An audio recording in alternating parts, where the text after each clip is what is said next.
Hello everyone, welcome to my channel. I hope everyone is having a wonderful day. Before starting the video, please go ahead and hit the subscribe button and give this video a like up today on the young and the restless Victor admires. Claire's stubbornness, Harrison wishes. His parents were together more and Sharon surprises Adam and Chelsea. All products and services featured are independently chosen by editors, however. Soaps.com may receive a commission on orders placed through its retail links, and the tailor may receive certain hideable data for accounting purposes. All products and services featured are independently chosen by editors, however. Soaps.com may receive a commission on orders placed through its retail links, and the retailer may receive certain auditable data for accounting purposes. Victoria and Nick sit at the bar in society discussing when to set up the quarterly meeting. Once they have wrapped up the business talk, she remarks on how much work slips through the cracks when you are busy dealing with nearly getting murdered. It's good that are so good at what they do after a little fist bump.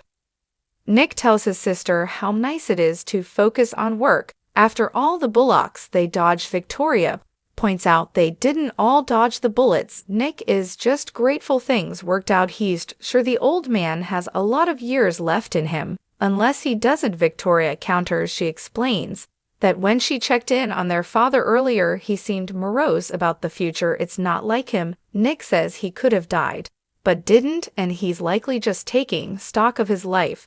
She gets that, but it was still unnerving, and she'll never be ready for the day they lose their parents. He's with her on that, but it's inevitable. They just need to enjoy the time they have and love them as much as they can. Nick reminds her of how many close calls their dad has had. He always comes back stronger than before and has a lot of life left in him. He better, she says. Harrison is with his parents on the Crimson Lights PO. They have snacks, and he tells them he needs to make a shoe box diorama about a typical day at home.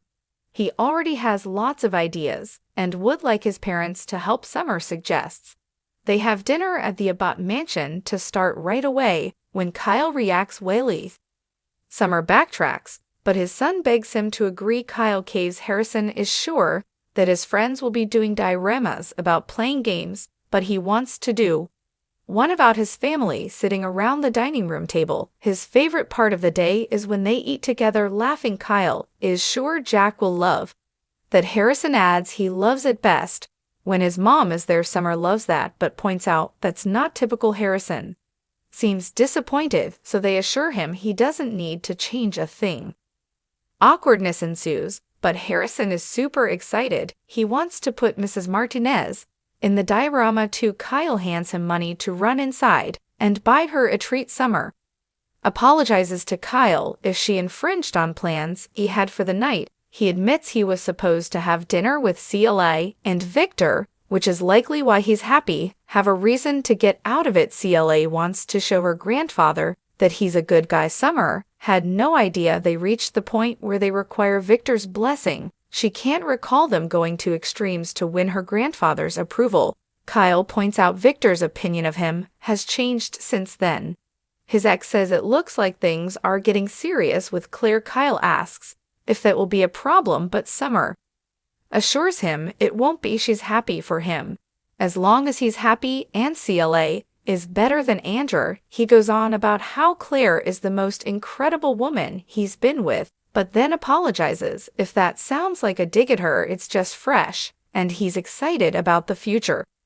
Harrison returns with a cupcake from Mrs. Martinez. It's his favorite kind, and his mom teases that he must be planning on having her share it with him. CLA wanders into the new ranch and surprises Victor as he's looking at his tablet. As she takes off her coat, they chat about her work ethic and all the wonderful work she has been doing at Chancellor. They discuss his recovery, and he assures her that he'll be back at the heavy bag in no time. When she asks him to dinner, he says he'd love it. When she adds it will include Kyle, he says that's a different story. Claire assumes he's looking for an excuse. Her grandfather explains he can't condone her relationship with Kyle.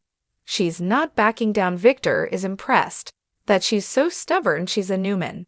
Flatly, Victor tells CLA that Kyle is wrong for her. He's sure she can't see, beyond the romance of it all that seems.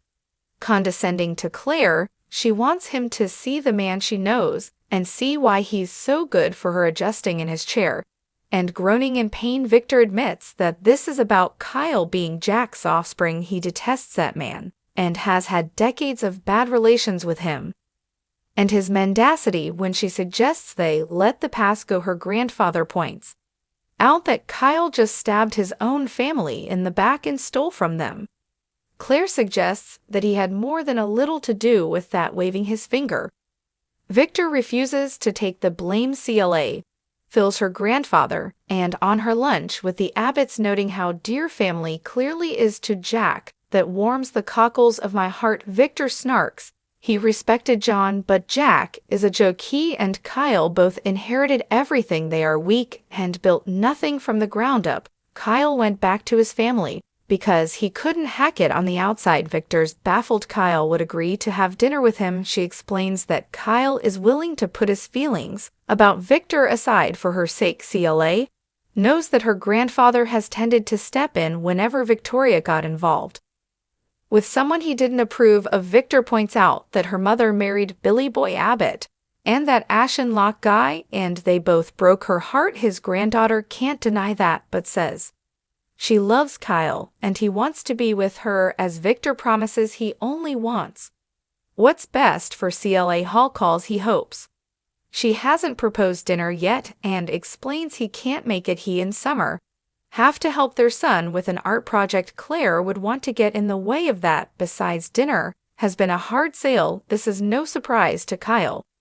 Claire is not giving up and suggests they reschedule. Once she hangs up, she tells Victor he's off the hook for now, and why he warns that Kyle will always put Summer and their son first. But world is opening up for Claire. What can she see in that guy? Claire says he makes her feel safe and loved. That's what she assumes her grandfather wants for her, so she won't give up. Smiling, Victor says she's as stubborn as he is, but he mourns that Kyle will not change. Back at Crimson Lights, Summer, Kyle, and Harrison plan to meet up later and work on the diorama. Pulling his parents into his arms, Harrison tells them he loves them.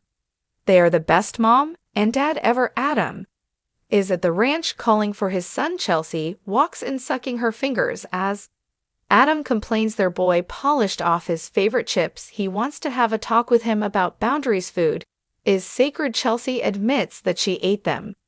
He jokes that they still have a lot to learn about each other. Their smiles drop when Sharon walks in to welcome them to the neighborhood. Sharon explains that Connor let her in on the way to the stables. She knows this may be awkward, but she's determined to establish a sense of normalcy, like visiting her neighbors. She brought a quilted throw since it gets chilly in the country, but she wasn't sure if she should get one or two. Sheila leaps into insisting they won't be sharing and makes it clear they're not a couple. Apologizing for seeming nosy, Sharon reminds them that they have found their way back together in the past. Chelsea assures her that history will not be repeating itself, especially since she practically has her own wing. Sharon nods along. Adam and Chelsea tell Sharon how happy they are to see her after her ordeal. Sharon explains she's putting that behind her and focusing on getting healthy again.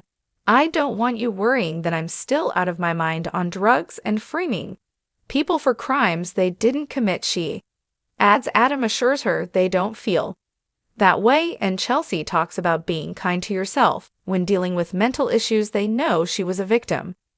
Sharon knows she still needs to make amends. Her meds are balanced again, and therapy is going great. My family has been so supportive and understanding, especially Nick. She sees that's my brother, Adam says, grinning widely and nodding his head. Sharon continues to gush about how important Nick's support has been to her. Eventually, she realizes she's taking up their time, reminding them she's nearby if they need anything. She takes off. Adam hopes that the worst is behind Sharon. Chelsea suggests the worst could be behind for all of them. She worries Sharon didn't buy her insistence that they aren't a couple again, but Adam points out she sold it pretty hard. He warns that people will continue to assume they are a couple. It's going to get tiring explaining they aren't. Chelsea tells him to get ready to be tired as she looks at the throw Sharon. Left, they return to teasing each other about chips. He brings up how Sharon was speaking about Nick. She was practically glowing, and it seemed all too familiar. He wonders if she is developing real feelings for him again. Summer jogs into the new ranch house to check on her grandfather. Spotting CLA, she apologizes for disrupting her plans tonight and hopes she's not upset. CLA says they can have dinner anytime in Harrison is what matters. Once she exits, Summer asks how Victor is feeling. What he went through was terrifying. Victor is glad she wasn't there. She knows he was quite the hero, but wishes he would promise not to do that sort of thing again. He insists he